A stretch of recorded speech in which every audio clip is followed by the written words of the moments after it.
اتقال عن يسوع ان هو كلمة الله، فهل ده معناه ان يسوع هو الله فعلا؟ زيك يا ماريو، كلمة الله كلمة بتتقال متقالة في يوحنا وليها دلالة كبيرة قوي. حكي لي اكتر يعني ايه كلمة الله؟ يعني لفظ الكلمة بنشوفه في انجيل يوحنا. تعالى نقرا مع بعض النص ونشوف يوحنا بيبدأ بيقول ايه، لانه بيتعرفنا كتير قوي عن مين هو يسوع.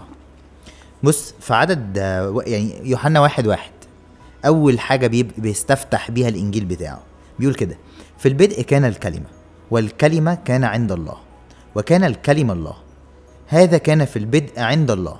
بعدين في آية رقم 3 بيقول كده: كل شيء به كان، وبغيره لم يكن شيئا مما كان، فيه كانت الحياة، والحياة كانت نور الناس، والنور يضيء في الظلمة، والظلمة لم تدركه أو لم تعرفه. صح. بعدين في عدد 14 بيقول كده: والكلمة صار جسدا وحل بيننا، ورأينا مجده مجدا كما لوحيد من الآب، مملوءا نعمة وحقا. بيتكلم عن انه ازاي في عدد 14 انه الكلمة دي اللي هي كانت موجودة في البدء الأزلية، اللي منها كان بيها كل شيء، مفيش شيء اتوجد بغيرها. أيوة.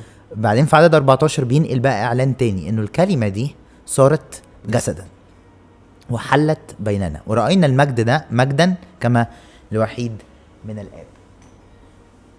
وعشان نفهم النص دوت يا شيري كويس في وجهة نظري، احنا محتاجين نرجع ونبص على كلمة الكلمة دي كان مقصود بيها ايه في يعني والمستمع والقارئ الاولاني بيسمع او بيقرا من يوحنا. القارئ الاولاني ده اللي هو اليونانيين، بما انه كان بيتكلم باليوناني. الامم صح. يوحنا كاتب بالانجيل بتاعه حته حلوه قوي، الانجيل بتاعه باليوناني مكتوب للامم واليهود برضو، لان هم كانوا مع الامم فهم فاهمين المصطلح دوت بيقول ايه.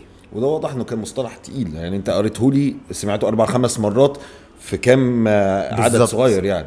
وهو قصد انه هو يحطه لانه معنى كلمة الكلمة في الترجمة العربية عندنا انها الكلمة، فتبان لأي حد بسيط بيفتح الكتاب المقدس لأول مرة انه كلمة الكلمة يعني الكلمة اللي انا بنطقها. بس الحقيقة المعنى اعمق من كده بكتير.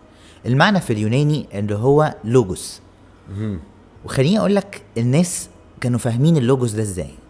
الحكماء اليونانيين زمان كانوا يبصوا على الطبيعة وعلى الخليقة وعلى الحاجات الطبيعية اللي مخلوقة، كانوا يحسوا انه في نظام حاكم الطبيعة دي. فيا الشمس بتطلع بس ما بتخبطش في القمر مثلا، اول ما بتطلع وتشرق القمر بيبقى اختفى قبلها، ما فيش مش عارفة ايه. الانسان متثبت مش بيطير.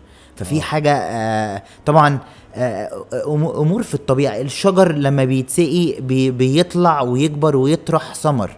ففي امور في الطبيعة كانت متنظمة. فكان الحكماء اليونانيين يعني حتى لو مش بيقولوا انه في اله، بس هما كانوا معتقدين او فاهمين انه في حاجة اسمها اللوجوس. المنطق اللي خلق بيه كل شيء، المنطق اللي من وراء الطبيعة اللي احنا شايفينها المخلوقة دي. فهم عارفين انه الحاجات دي ما كانتش مخلوقة صدفة، بس مخلوقة باللوجوس. يجي بقى يوحنا وهو بيكتب الانجيل بتاعه، عارفين بقى يا جماعة اللوجوس اللي انتوا عارف اللي هو اصل الخلق كله، الغرض من الخلق، المنطق، الحكمة من وراء الخلق ده كله، اللي ضابط الكون ده كله. اللوجوس ده كان موجود منذ البدء. موجود ازلي. فاليهود بقى فاهمين بقى كويس قوي منذ البدء يعني ايه ازلي. فاهمين يعني ايه ازلي. بعدين به كان به كانت الحياة، وبغيره يعني لم يكن لم يكن شيئا مما كان.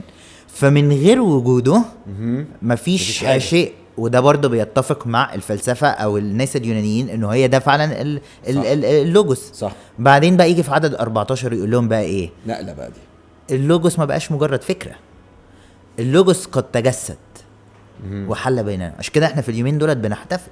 ايوه. ونفسي اي حد بيتفرج علينا انه يبقى فاهم ان احنا لو قعدنا نعمل برامج مسيحية من هنا لبكرة، ولو قعدنا طول حياتنا نحتفل، مش هندي الاحتفال ده او هنوفي الاحتفال ده حقه. ليه؟ لانه اللوجوس، المنطق، الغرض من الخلق صار جسدا. دي حاجة كبيرة قوي. ليه ربطنا كلمة بكلمة؟ يعني ده جزء ليه علاقة بالترجمة. اوكي. انه الكلمة او اللوجوس تترجم من اليوناني للعربي، انها ممكن تتفهم بانها الكلمة مجرد كلمة. اوكي. بس لو انا النهاردة يعني هاخد سؤالك الشق التاني، لو انا النهاردة عايز اترجم السؤال ده او اترجم اللوجوس في حياتي انا كشخص، ايوه. احنا كلنا بندور على المعنى والهدف من الحياة. منتهى البساطة اللي يدينا منطق لحياتنا. بالظبط. اوكي. انا مخلوق ليه؟ انا مخلوق اعمل ايه؟ ولو انا بسعى ان انا بدور على الموضوع دوت، انجيل يوحنا طبعا بيساعد في حتت كتيرة قوي انه ازاي الاتحاد بالله دوت اللي هو الاله اللي صار جسدا، ان انا ينفع اتحد معاه. بس لو انا هجاوب اجابة سريعة على سؤال عميق وطويل، انه لو عايز اكتشف الغرض بتاع وجود حياتي، لو انا عايز اختبر قوة اللوجوس في حياتي، انا محتاج اتحد مع هذا الاله، مع يسوع المسيح. اوكي. هو اللي يفسر المعنى ويفهمني الغرض من وجودي، فاعيش مش تايه متخبط حيران في الفرص في الامور اللي في الحياة، بس عايش انا فاهم انا موجود ليه. يعني ماريو، عايز اخد من كلماتك واسألك سؤال. احنا فهمنا ان الكلمة صار جسدا، وانت اتكلمت دلوقتي كمان عن اتحادي بالله. ازاي اقدر اربط المفهومين دول ببعض؟ ازاي اقدر اربط الكلمة اللي بقى جسد واتحد انا كمان بيه؟ يعني ده تلخيص للمسيحية كلها يا شادي. بس لو اي حد بيسمعنا لأول مرة، انه ازاي اعمل كده؟ باني اصدق انه المسيح ده اتجسد علشان خاطر يصنع معايا علاقة فيها انا بتوب وبعرف اقرب منه وبعرف احبه واتغير كل يوم عن صورتي وطبيعتي الفاسدة لطبيعة جديدة. وهو ده الكور او الاساس بتاع الحياة المسيحية، ان انا بتقابل مع الاله ده، بؤمن بيه، بسلم له حياتي، بتغير عن الخطايا والانسان الفاسد بتاعي واصير انسان مختلف بعد ما المسيح اتعامل معاه. حلو. وكمان بكتشف الهدف والمعنى برضو من وجودي. يعني هتكلم عن، انا بخدم مع الشباب كتير قوي. حلو. وبقعد مع شباب برضو كتير، ولسه بدعي ان انا شاب، بس انا يعني خلاص بخلص مرحله الشباب يعني فاهم. واحده من الامور المحيره اللي بتلخبط شباب كتيره قوي هو المعنى. الهدف، انا مخلوق ليه؟ والحيره دي بتزيد اكتر يوم بعد يوم بسبب اوبشنز كتيره، بسبب تشتيت وتضييع الوقت، بسبب المغريات والحاجات الكتيرة اللي بتحصل حوالين الشباب دلوقتي. حتى دلوقتي يعني أنا يعني الشاب ممكن يبقى دخل كلية ومقرر انه هيذاكر بيزنس، او مقرر انه هيذاكر مش عارفة ايه. في كليات وجامعات بتديله الاوبشن انه يتخرج بشهادة في اخر سنة رابعة، فيبقى في اولى جامعة، بس هو لسه مش عارف يعني هو عايز يبقى ايه، فهو لسه عنده الاوبشنز مفتوحة. ده ساعد على ثقافة انه انا مفهمش واتوه عن المعنى بتاع حياتي.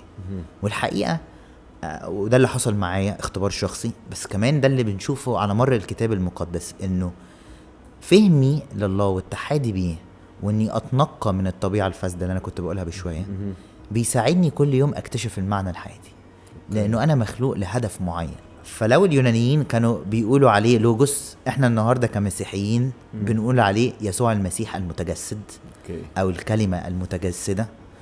وصعب عليا ان انا كشاب اهتدي او افهم المعنى فين في حياتي من غير اتحادي مع الكلمة.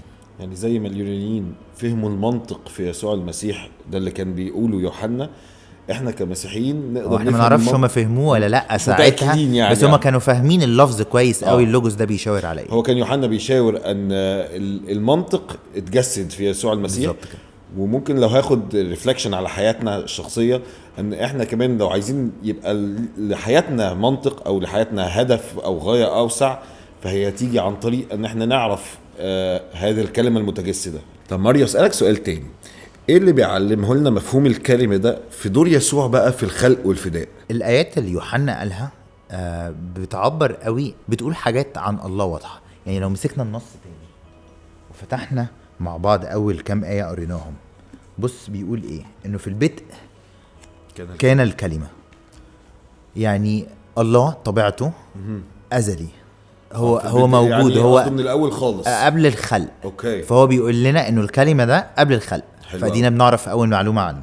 بعدين والكلمة كان عند الله وكان الكلمة الله، فكان مع الله وهو نفس الله، يعني هو مشترك في طبيعة إلهية. اوكي تمام. بعدين هذا كان في البدء، بيأكد على الأزلية عند الله. بعدين كل شيء به كان وبغيره لم يكن شيئا مما كان. يعني بعدين بقى فيه كانت الحياة. فبيتكلم عن انه هو اصل الخلق، مفيش خليقة اتخلقت من غير وجوده فيها. أوكي. وهو اصل الحياة، فيه كانت الحياة. افهم من كده يا ماريو ان حته ان به كان كل شيء دي بترمز للخلق، يعني نقدر نفهم طبعا. من هنا ان هو كان خالق كل شيء. الآيات دي بتقول، يعني لو احنا هناخد منها حاجات عن طبيعة الله، احنا طبيعة المسيح. اول حاجة انه ابدي ازلي، انه هو من البدء ابدي ازلي، يعني ملوش بدايه ملوش بداية، نهاية. ما نعرفش بدايته. دي صفة من صفات الألوهة طبعا. يعني طبعا إنه مفيش هو حد خلقه إله. وهو بادي من الاول. بعدين بتقول انه مفيش حاجة من الخليقة اتخلقت من غيره، فهو مشترك في عملية الخلق. بعدين بتقول انه هو كان عند الله وهو، يعني عشان لو انت حتى كمستمع محتار ايه ده، طب هو كان عند الله بس هو مش الله، فما سابهاش، لا كتب لك وهو الله وهو كان الله، فهو مشترك في الطبيعة الإلهية. بعدين فيه كانت الحياة، هو مصدر الحياة. فلو انا عايز اجمع معلومات عن يسوع، عندنا أول 4 آيات بيفتتح بيهم يوحنا، بيقول فيهم معلومات في منتهى الأهمية عن يسوع. وده بيلمس كمان لو حد هيحب يكون بيذاكر أكتر عن عقيدتين مهمين قوي في المسيحية عندنا. العقيدة الأولانية ألوهية المسيح، إنه إزاي المسيح هو الإله المتجسد، وده احنا هنناقشه أو هنناقش أجزاء منه في البرنامج بتاعنا. بس كمان عقيدة تانية اسمها الوحدة الثالوثية، وانه ازاي هو ثالوث موحد بس هو وحدة ثالوثية، 3 أقانيم واحد في الجوهر. اوكي. ودي عقيدة تانية أشجعك لو أنت بتتفرج علينا ومحتار في ده إنك تكمل تذاكر. ده مش هنتكلم عنها النهاردة، بس في إيماننا المسيحي إحنا بنؤمن إنه طبيعة الله اللي هو مشترك فيها أقنوم الابن اللي هو اللوجوس مش بتنحصر في شخصية واحدة اللي هي الله المبهم بس، في منها اللوجوس المتجسد وفي منها الروح القدس، مش 3 آلهة مختلفين، واحد في الجوهر مثلث الأقانيم. اوكي. نقدر نذاكرها اكتر لما نقرا عن الحته دي، بس احنا النهارده في الكريسماس بنعيد مع بعض بالزبط. العيد ده فهنركز على اقنوم الابن المتجسد بالظبط، الكلمه الذي صار جسدا، اللي احنا كده. فعلا جايين باجواء الكريسماس اللي احنا فيها دي بنحتفل وفرحانين بيها.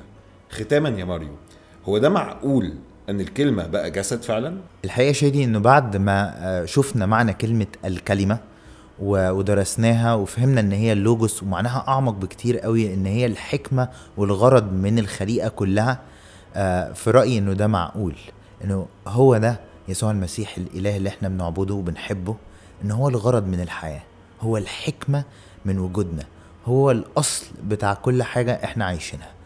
فالحقيقة انه معقول. كل سنة وانت طيب يا ماري. كل سنة وانت طيب يا شادي. ميرسي.